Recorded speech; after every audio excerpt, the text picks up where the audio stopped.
Welcome back to Thinking Like a Lender. This session is going to be on income.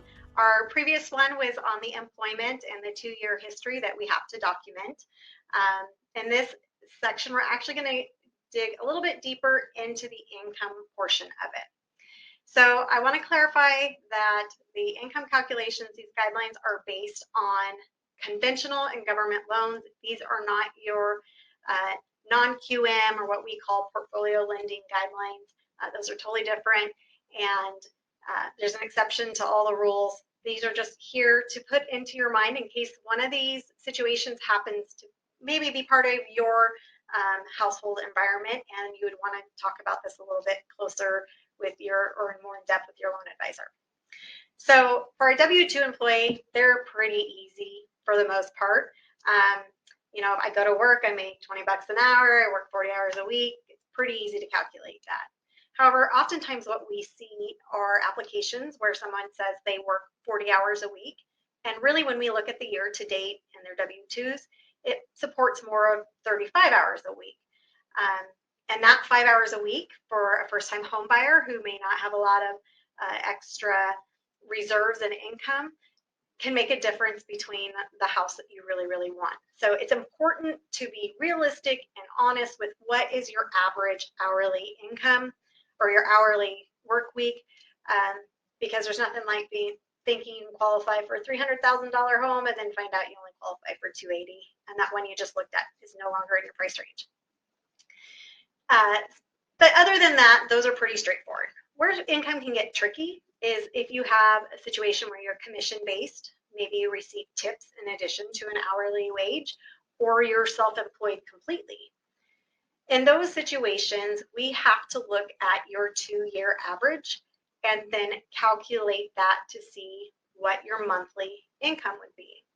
So if I don't have a 2-year history of receiving overtime, and I've just started a job and I've been there for a year, year and a half, and I receive a lot of overtime, I'm not going to be able to use that until it has reached 2 years. The reason that 2 years is so important is because there's a lot of employment out there that is seasonal. So you may have like fishermen where they're out, they fish for 3 years, they come, or 3 months, and they come back and they're home for a month or two, and then they go back out. So if you look at a current pay or a current bank statement, it's not really going to represent what their average annual income can be. Also, there are like tips with waitresses. Sometimes they get their tip money. It's not really reported on their tax returns, and that is not income that we can use. So all the income we use is stuff that Uncle Sam would know about. For the self-employed borrower, the tax returns are going to tell us what you make, and so it's a plus and minus of being self-employed. You get to write off a lot of things like your house or your car or something like that to lower your taxable liability, but that also is then telling the lender that you don't really make that much money, and we're going to be using that same income. So that's where that 2-year history has to come from. We're going to look at your year-to-date income and make sure that it consistently follows with what your tax returns are stating as income. We're also looking to see that your income is going up. If I were new in sales and I was in a market like 2021 where we had 24% appreciation, things were going crazy, it was really easy for anyone to make a paycheck. And then we enter into slower years where there's recessions, and so maybe I'm making a half or a quarter of what I made in the boom.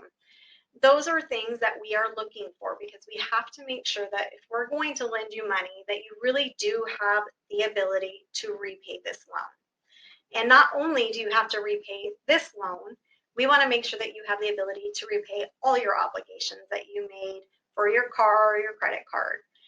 So if you're thinking of that second job income, you have to have a 2-year history showing that you've done it. This is realistic, I can do this, and it is likely to continue for 3 or more years.